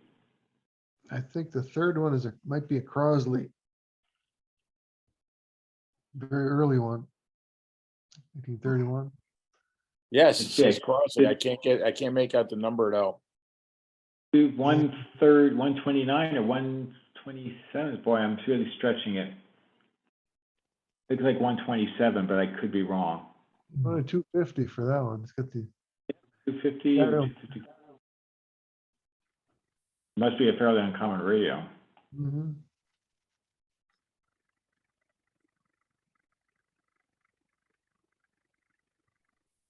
Oh, here we go. What do we got here in front of us? Looks like an RCA chassis. Yeah. It is Magnavox. Oh, Magnavox, okay. Okay. Here's an Or RCA. from some RCA, stereo AM, console. Yeah, FM. RCA in the back, yeah. See here, what do we got here? The one to the right of that RCA is also an RCA. I don't know what that is. Yeah, that When was was at the last meet too. We're trying to figure out what that was. These pictures aren't really doing justice here with this blue. No, Yeah, I think know it's, I mean, I could try unsharing. I thought this was what, the website, whoops, sorry about that. yeah, I know they weren't blue on the website. It might be a Zoom thing again that it was just giving you trouble. Yeah, but when he went back, Yeah, some of them Couple- were normal. So who knows? yeah. I'm going to stop sharing for just a moment, just to see if the website is really this way. It looks that way, because I'm seeing it on my browser this way. I think the Huh. pictures, some reason they got, That's odd. weird. Well, let me go back sharing. I don't have an explanation otherwise. I know when I first went through them, when he first posted them, they were normal. So maybe something changed since. Oh, look at this. Well, there you go. Hey, Well, That's you can weird. see this. The one that's on the right is supposed to look like this. There you go. oh, okay. Ah, yes. That's weird. I don't know RCA. why. Like I said, if I go back, it's fine. Yeah, there is something local here going on. Sure. Because if I go back, but here we are, everything's good. Yeah, that's weird.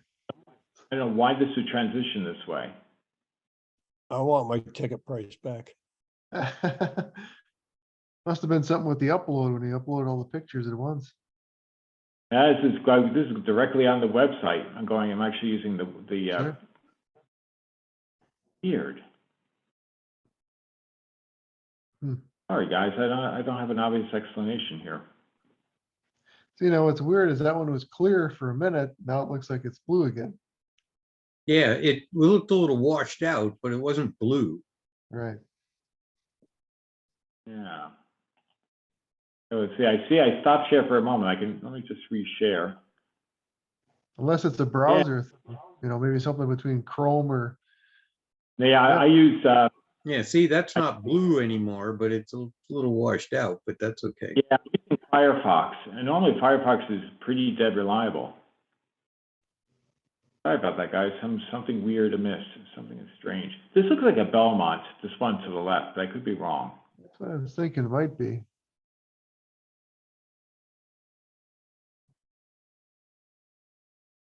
But yeah, two nice RCA's here in Yep.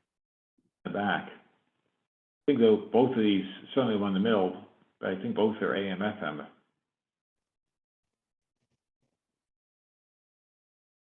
Back to this. TV, community baby shower. Oh, yeah, Bill he Cow. had the local channel playing on that TV. Neat.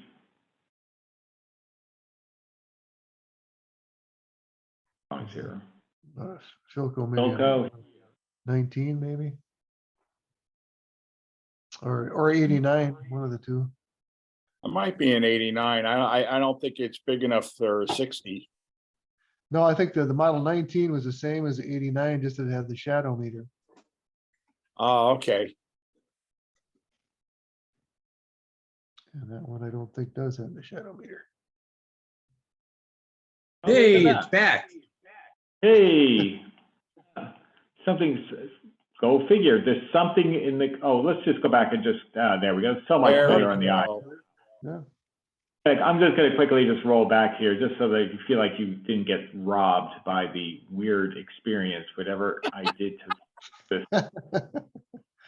You know, it seems wrong. There we go. This is about where things went awry. Yep. I think so, yeah. Yeah. Yeah, Oh, look at that- that nice radio there. There we Was a go. blue, Now we was a blue Catalan. That's what threw it Oh, all they- off. that's a really unusual case. I don't Yeah, think that's the that's guy- Catalan. I think that's just a modeled, No, I know, I'm just making a poor attempt at a joke. okay. I'm sorry. It's not a good joke if you have to explain it. Yeah, exactly. Moran, she saw that, but yeah, now we can actually enjoy what happened much better.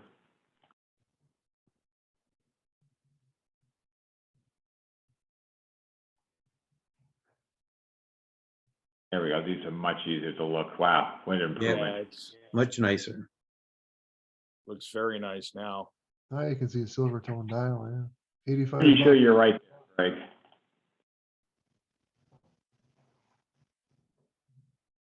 Maybe if And you these zoom are- in on the blue one, we can see what the make is of it. He's got it written on there. Maybe just has a price on there. It's just Does it work? repainted. Yeah, it wasn't Works. painted very good. I remember that. It's a rare model 62 Krylon.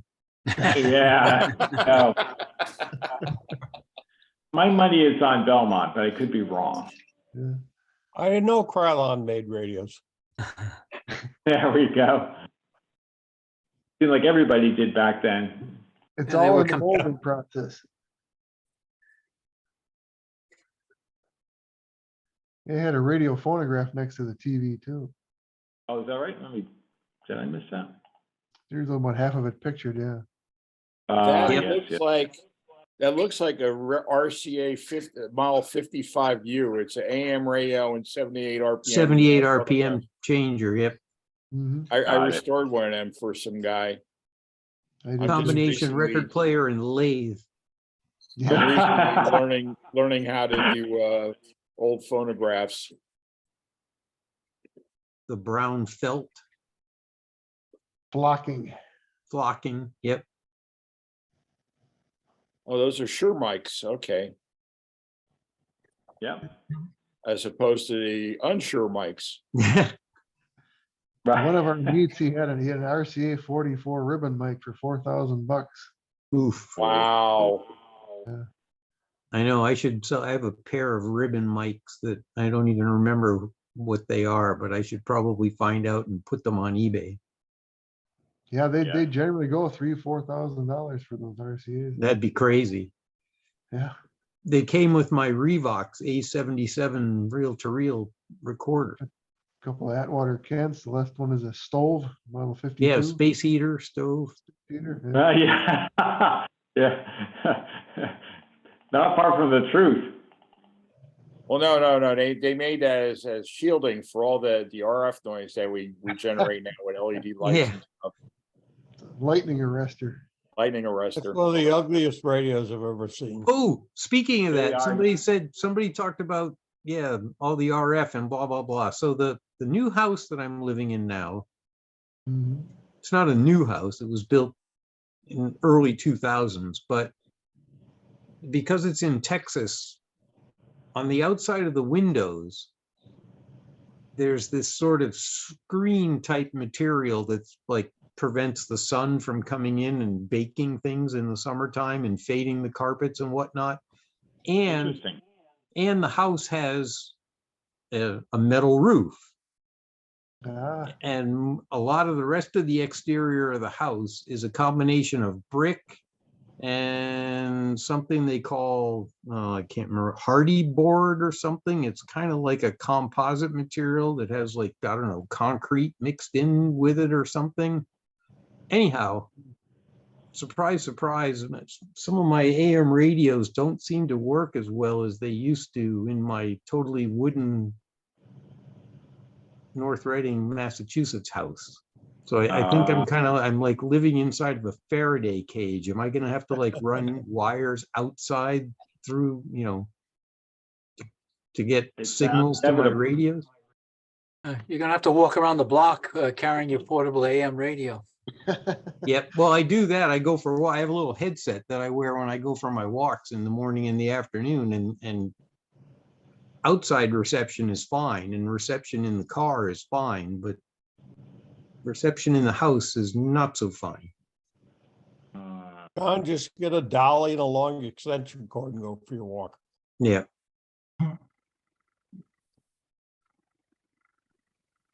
there's an overview of the whole. Ooh. And Look at those more modern receiver things. They look like they're audio visual receivers with tons of inputs and outputs and yeah. 5.1, 7.1, whatever. Yep. That I think was a donation auction table right in front. I think a lot of that stuff got donated. Oh, okay. Boy, Wow. their free tables are not neater looking than ours. Yeah. It's a lot of weight on that thing. Yeah. Ooh. It's- Look at that. It's got a real scope you look in.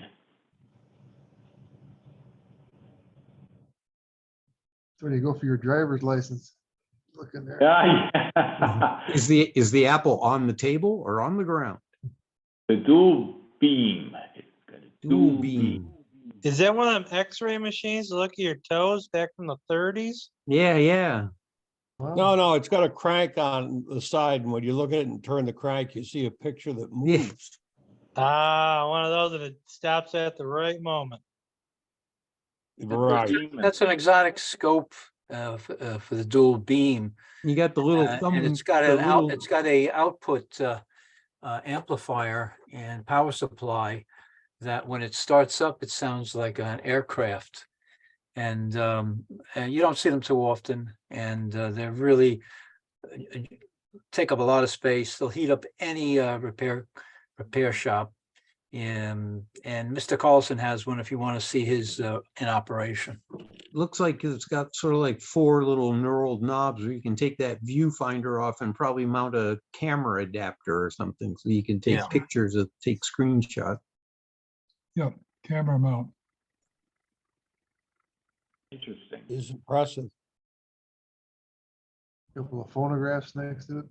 Yeah. Oh, right. Oh, whoa, look at that. There's the Beetle again. Oh, yeah. But this is the unusual looking. Yeah, that I'm not sure what that thing was. And darn, it sold. Looks like a child's clock radio. Yeah. That is if you want to scare your children. Yeah, I know. At first I thought it was SpongeBob SquarePants for some weird reason. Okay. Years of therapy later. Yes. Has that sort of 70s psychedelic look. Yeah, it's I think that, you know, we were talking about designers earlier. That was actually designed by Timothy Leary. Yeah. Yeah, yeah. Ah, we've ended these. Well, look at that. We managed to, you spend a good chunk of the time going through about 50 pictures. It's that feeling of deja vu all over again, Yeah, right back where we as Yogi started. Berra would say. Hey, why don't I'm sure at least give Greg a chance to show what he did Oh, do with that Crosley. let me see if I can move back there once. I'm more impressed with that wall of consoles that's behind him there. That's amazing. Yeah, I bet you didn't know he was a Zenith dealer. Let's see, I'll try to turn this thing around. Let's get to the clock. Oh, This is what became of the Crosley face. Oh, Yeah, the that is dial cool. too. Nice. Oh, great Put a idea. battery pack under it here. Let's see if I can find the knob. oh, that's beautiful. I love it. Get the light up. Yeah. Oh, I need one of those for the bedroom. Oh, Impressive in the dark here. There we go. oh, that's awesome. That is outstanding. Wow. What is You the got- back mounting plate? What is that? Let me try to take it off the wall once. Hang on a second. Let me show you what it is here. If you can see that or not. It's Oh, nothing yeah. pretty, but it's got a little battery pack here for the lights. That's great. Good job. Oh, that's That is awesome. That cool. is cleverly done, Greg. Yeah, I kind of put something like that together like 25 years ago. Wait a minute. Let's see what we get. did you? Okay. I'll take you over here once and show you something else that I got that's kind of unique. These two GEs are exactly the same radio, just 1 year apart. Wow. The one on the Wow. left is a 33 and the one on the right is a 34 model. Same chassis, just they changed the cabinet, got more Art Deco on the. Yeah, that's beautiful. They're in beautiful condition. Did you restore both of these? I did, yeah. They're I did. Great job. got a deck of World's Fair cards on top of it because it's a 34. Oh, I love it. That's really, really nice. Oh, look at that clock. Uh-oh. And We're gonna have this is to. what TO happens when you clock. got a extra H500 transoceanic dial face sitting around. Oh, nice, yeah. I just stuck it in a piece of wood and actually I Never made should've- Rich remembers this, I think, right, Rich? Yeah, I Remember this? remember you bringing it. Yeah, Yeah, making I it did that time. Yeah. I made this a long time ago, so it's just the same clock movement stuck behind there. And Heck of a nice job there. Oh, look at this. Now what do you got going on, We're Greg? going to show look off clocks. Here's everybody's my, got the clocks. here's my television set clock. Did you make that, Greg, or is that something you bought? It was an existing clock and I had a Zenith face. I just put over it.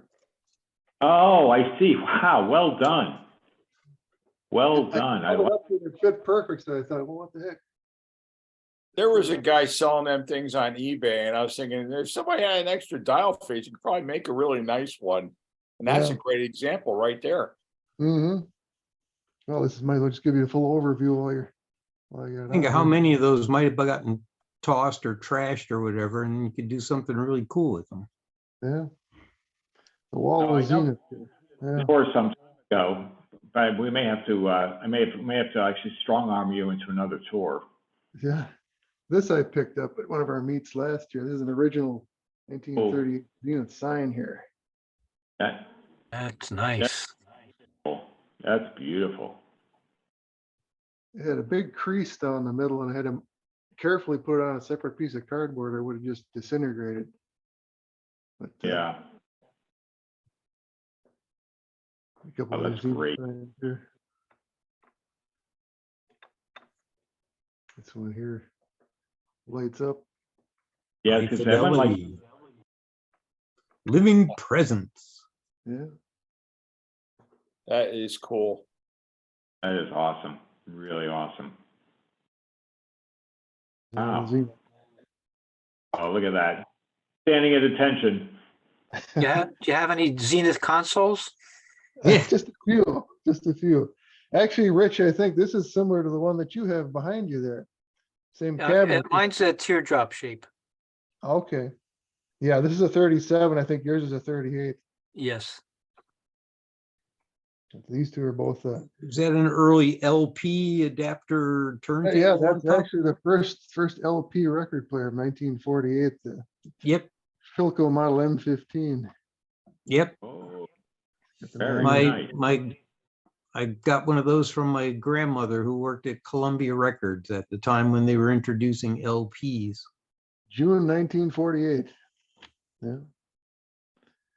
Wow. She had it on top of her RCA Victor television set that had a phono input in the back. There you go. Well, that's why I've got it on its Zenith, because it has a phono input on the back and RCA jack. So, Yep. but, Wow, terrific. Absolutely terrific, Greg. didn't mean to do an impromptu tour again here, but Oh, that's great. Oh, look at that. You got obviously something you picked up? that's one I picked up at the meet. Yeah, they didn't have that in the picture. That's an unusual radio because it's a GE, the 1942, but it's not in any of their literature. It's actually the same radio that's an Admiral model J55, I think. And we had a discussion on the Antique Radio Forum about it, because I think what it was the beginning of the war, and they were just Yep. using up whatever they could to make radios. So this is like an Admiral branded as a GE. Ah, first time I've ever seen one. Very interesting. Yeah, is that got a lot of loctals in it, Greg? Not a loctal, it's got octals. Really? So I had Yeah. enough supply. A Yeah. lot of these radio manufacturers were shifting over to loctals. Mm-hmm. Yeah, it's Wow, that's great. interesting. But, Okay. well, Gary, I guess what we're gonna have to do is we're gonna have to have to do another tour. Because I know we have a part of your collection we've never seen before as well at some Yeah, point. there's a few new ones back here. I'll show you one more quick. It's right next to me. Okay. Have you ever seen one of these before? Yep, Oh, yeah. Oh, Philco Oh, that's- 1401. yep. that's beautiful. I've got the Bing Crosby type version, the slanted version Yeah. of that. This one's a little more scarce. They only made them, I think, for 1 year. The Yeah. 1201 was about 2-3 years, but The early disk drive, fold the door down and load Mhm. the 78s in from the front. yeah, that was quite the That's technology. Does that have the really strange on-off volume control like the Bing Crosby? No, it's like actually got a separate control here for off on volume and Oh, okay, yeah, the Bing Crosby one has one knob, and if you dial it to the turn left, it one way, it's for radio. turn the it other one way is to turn on the radio and the volume, Yeah. you rotate it the other way, and it's the on-off volume for the radio. Yeah, by this time they got a little smart and they Yeah, had an extra knob. yeah, those are cool. On here and the sundial down there. There's a sundial and a hippo. Mm-hmm. nice. Very nice. We just Yeah. had a sundial at our repair clinic last Saturday. Well, might as well show off some of these too while I'm standing here. You'll get a And 2-minute to complain. tour here. Wow, absolutely stunning. Great collection, Greg. Thank you. Beautiful. Okay, Yes. back to the table. Oh, that's terrific. Absolutely terrific.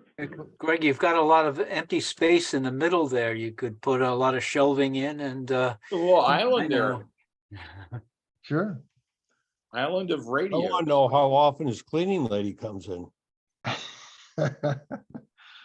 Whenever I put the dress on and start dusting, I guess.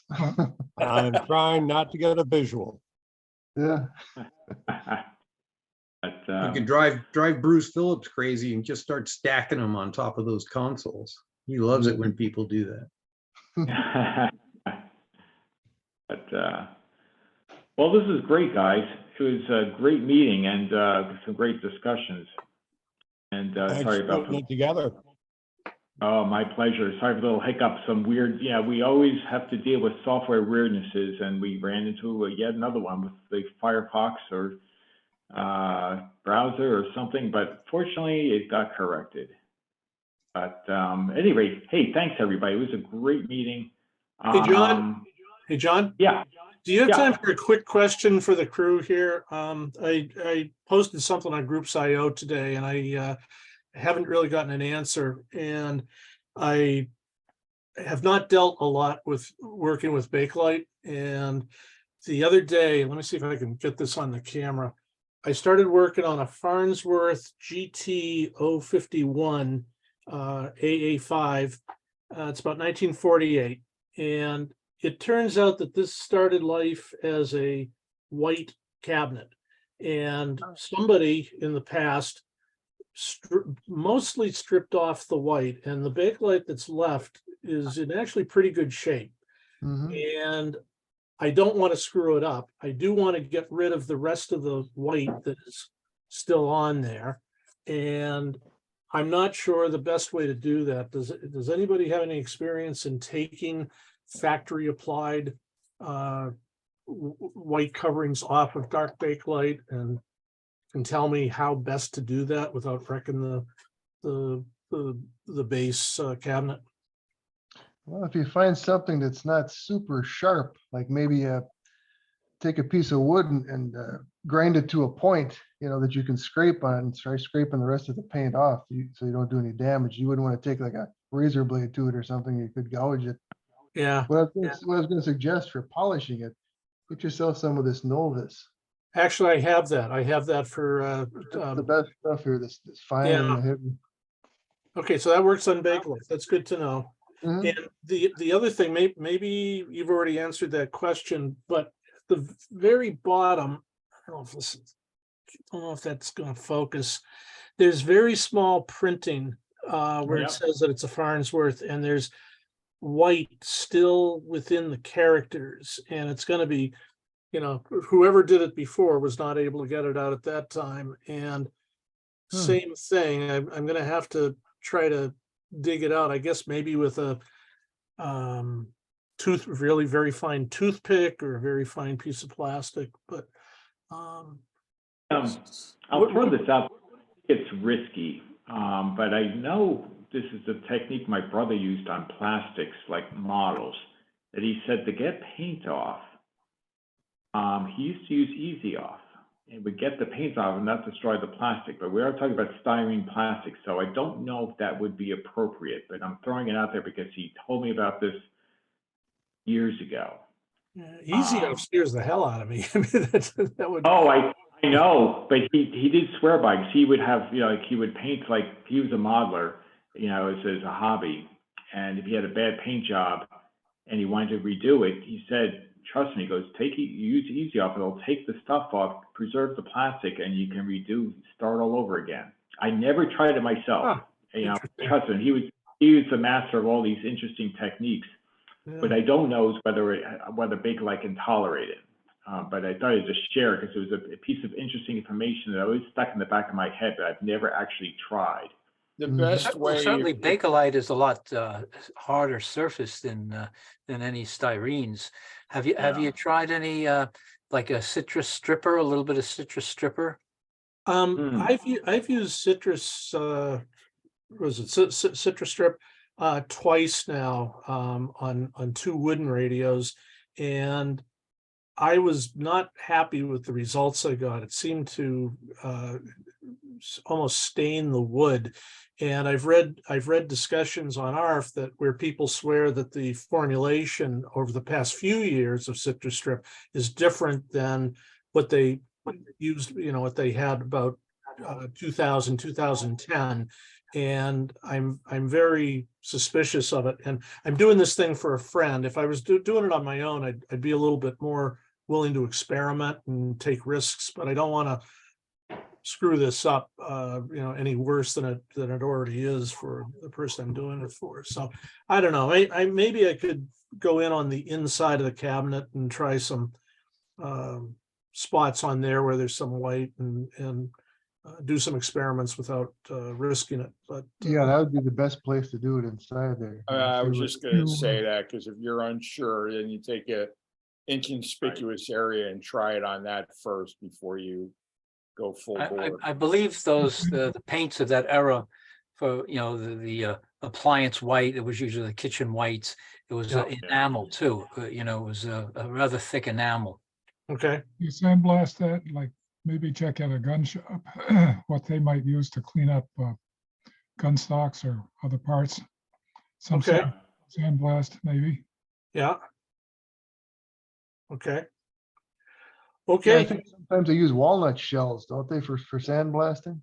Yeah, walnut shells, glass beads, all kinds of Yeah. different things. yeah. Okay, thank you, gentlemen. Appreciate the input. Okay, so we off. Well, guys, it's a great meeting. Thanks it was a really fun meeting. Went a little bit overtime. Hope nobody minded, but it seemed like nobody did.